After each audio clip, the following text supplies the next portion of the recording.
लीलाबाई बन के, अगली बार लीलाबाई बन के, फिर जन्मे फिर भोगो, फिर जन्मो फिर भोगो। तो इससे तो अच्छे से खूब तपने के बाद, कर्म भोग भोगने के बाद, क्योंकि मनुष्य का जो शरीर है केवल भोगने के, भजन करो भोगो, भजन करो। क्यों?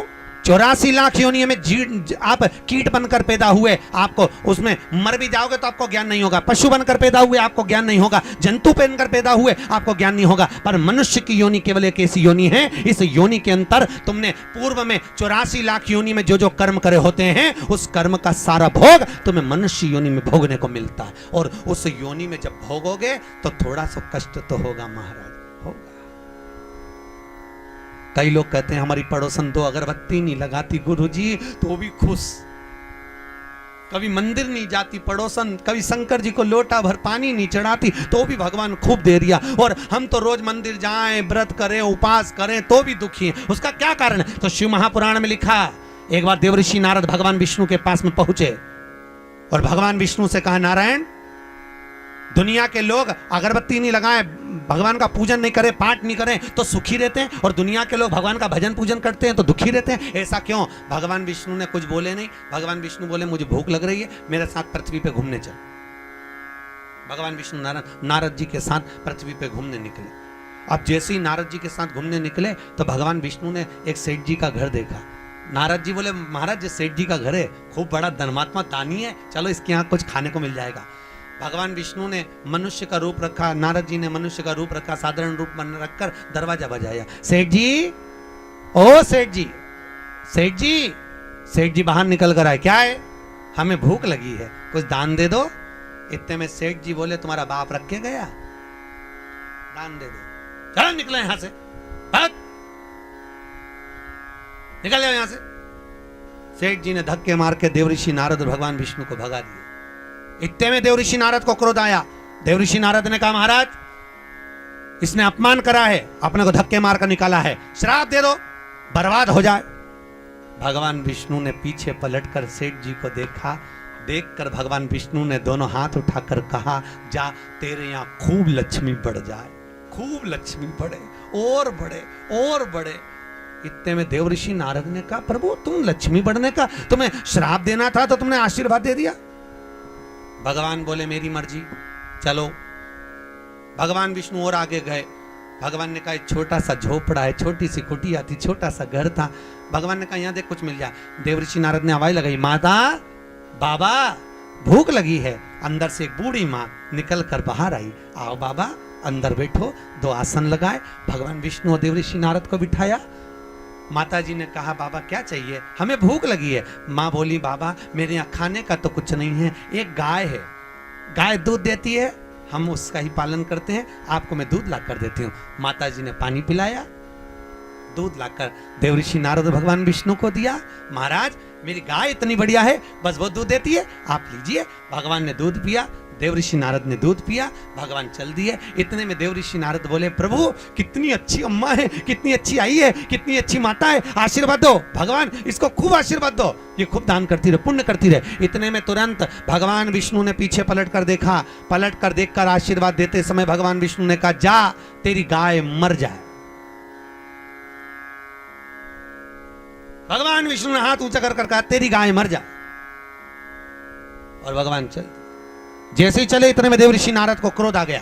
देवऋषि नारद ने कहा, भगवान, वो सेठ जी ने तुम्हारा अपमान करा, धक्के मारकर निकाला, और उसको कह रहे हो कि लक्ष्मी बढ़ जा, और वो उसने दूध पिलाया तुमको, सेवा करी, और उसको कह कि गाय मर जा, ऐसा क्यों? भगवान विष्णु ने कहा, देवऋषि नारद तुम समझोगे नहीं, ये जो माँ है ना, इसने मेरी सेवा करी, ये मुझे भजती है, मेरा भजन करती है, मेरा स्मरण करती है। मैं चाहता हूं कि ये मरने के बाद वापस जन्म ना ले, और जन्म ना ले, मेरे पास आकर मेरे संग में, मेरे साथ वैकुंठ में रहे। मैं ये चाहता हूं, पर करूं क्या? देवऋषि नारद, ये जब मरेगी ना तो मरते समय इसको लगेगा कि मेरी गाय ना जाने कोई कसाई ना ले जाए, मेरी गाय कोई उठाकर ना ले जाए, मेरी गाय कट ना जाए। मरते समय इसका ध्यान गाय में लगा रहेगा, तो गाय में लगा रहेगा तो मरने के बाद ये गाय का जन्म पाएगी, फिर उलझी की उलझी रह जाएगी, बैकुंठ नहीं आ पाएगी। इसलिए मैंने इसके मरने से पहले इसकी गाय को मार दिया, जिससे ये मेरे धाम में आराम से आ जाए। और प्रभु आपने उस सेठ जी को लक्ष्मी बढ़ने का आशीर्वाद क्यों दिया कि और लक्ष्मी बढ़े और धन बढ़े? भगवान बोले नारद तू जानता नहीं है, सेठ जी लक्ष्मी से बड़ा प्रेम करते हैं तो लक्ष्मी और बढ़ेगी और बढ़ेगी और बढ़ेगी। जब ये लक्ष्मी जोड़ जोड़ के मरेगा, आखिरी में सांप बन के वहीं पड़ा रहेगा। वही इसलिए मैंने उसको लक्ष्मी बढ़ने का कहा। महाराज कई लोग जी हम लोग कहीं जाते हैं ना, तो कई लोग मकान दिखाने ले जाते हैं, नया बंगला। तो बंगला दिखाते हैं, महाराज देखो ये हमारा बेडरूम, हमने कहा हो, ये हमारी बहू का रूम बड़े वाले का, हाओ ये हमारा रूम, ये रसोई घर, ये किचन, ये बाथरूम, सब दिखाते, कमरे भी दिखाते। कमरा देखते देखते एक जगह हम पहुंचे तो वहां पर एक जगह पर छिपकली चिपकी हुई थी। हमारा ध्यान छिपकली पर गया। अब जैसी छिपकली पर गया तो सेठ जी बोले गुरुजी आप छिपकली को क्यों देख रहे हैं? नहीं हम इसलिए देख रहे हैं क्योंकि जैसे आप बोल रहे ये मेरा रूम, ये मेरा रूम, छिपकली कह रही है मेरा, छिपकली। तो इतने में सेठ जी पूछे गुरुजी ये छिपकली को पहचानते हो? हमने कहा अच्छे से पहचानते। हमसे पूछा कौन है ये? हमने कहा तुम्हारे दादा परदादा जो मर के चले गए वो भी यही कहते थे मेरा मेरा मेरा। तो भगवान ने कहा जा छिपकली बन के चिपक जा, तेरा चिपक। इसलिए चिपके। आप में से कौन कौन छिपकली बनना चाहता है? नहीं किसी का मन चेंज हुआ हो, बदला। कई माताएं कहती हैं अरे 6:30 बजे से कथा 9:30 बजे तक, घर कैसे छूटे, घर कैसे छूटे? याद रख लेना नहीं छूटेगा, चिपक गए। छूट गए तो भगवान के हो गए, नहीं छूटे चिपक। आज घर पे जाओ 2-3 छिपकलियां देख लेना, पहचान जाना, हमारी चाची काकी नानी सब चिपकी।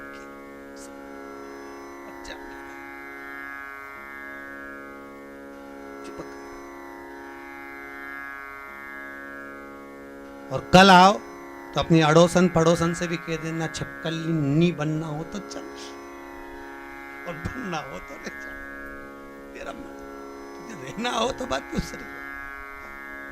क्या करें? कितने दिन की कथा है? जम के तो बोलो 7 दिन, केवल 7। विवाह हुआ तो फेरे कितने डले? 7। शास्त्रीय संगीत के सुर कितने? 7। जन्म कितने दिन में हुआ? 7 दिन। कोई रविवार को, कोई सोमवार को, कोई मंगल, कोई बुध, कोई गुरु, कोई शुक्र, कोई शनि। मरोगे कब? यही 7 दिन। कथा कितने दिन की? 7 दिन की। वही 7 दिन हमारे जीवन के। रविवार को जन्म हुआ, सोमवार को बड़े हुए, मंगलवार को ब्याह हुआ, बुधवार को बच्चे हुए, गुरुवार को बीमार पड़े, शुक्रवार को हॉस्पिटल गए, शनिवार को सीताराम हो गए। अब समझ में ये नहीं आ रही है कथा कौन से दिन सुनोगे? कथा सुनने का सब इसीलिए शास्त्र कहता है कलयुग केवल नाम आधारा, सुमर सुमर नर उतरहि पारा। कलयुग में केवल एक नाम की आधारशिला है महाराज, कि कलयुग केवल नाम आधारा, सुमर सुमर नर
रामचंद्र भगवान की जय। हर हर महादेव। भगवान देवराज ब्राह्मण कुल में जन्म लिए पर ब्राह्मण कर्म ना कर। भगवान की भक्ति में डूबो। मनुष्य का शरीर मिल जाए सरल, पर भजन करना कठिन।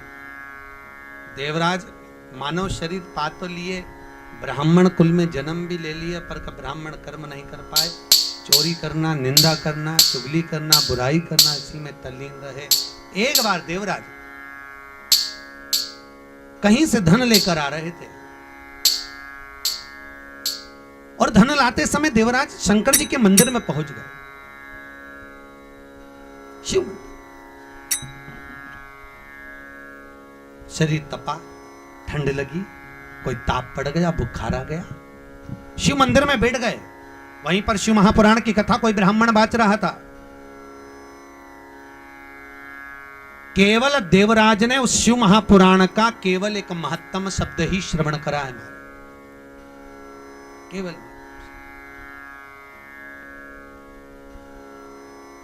कथा सुनने का नियम क्या नियम है कथा सुनने का? शास्त्र कहता है एक फल का सेवन करो, शिव महापुराण को अवश्य सुनो। इतने में काम ना चले तो एक समय फलहार करो। फलहार जानते हो? फरियाल नहीं बोला अभी मैंने, उसल साबुदाना ये कुछ भी नहीं बोला मैंने, तो वो फलहार, फल का हार करो। पर शिव महापुराण की कथा पूरी जम के बोलो, पूरी सुनो। इतने में काम ना चले तो एक समय फलहार करो, दूसरे समय फरियाल करो। अब आया फरियाल, चिप्स, पापड़, साबुदाना की खिचड़ी। अब आइए, एक समय फरियाल करो, पर शिव महापुराण की कथा पूरी जम के तो बोलो, सुनो। और इतने में काम ना चले तो एक समय फरियाल करो, दूसरे समय भोजन करो, पर शिव महापुराण की कथा पूरी सुनो। और इतने में काम ना चले तो दोनों समय भोजन करो, पर शिव महापुराण की कथा पूरी सुनो। ये तक तो यहाँ शिव महापुराण में लिखा, इतनी तक तो लिखा। उसके बाद हमारी तरफ से इतने में भी काम नहीं चले तो टिफिन लेके कथा में चलो, पर शिव महापुराण की कथा सुनो। रुकना। एकादशी का व्रत कौन कौन करता है? हाथ उठाओ। अरे वाह, बहुत सारे करते हो। धर लो वापस धरो। बहुत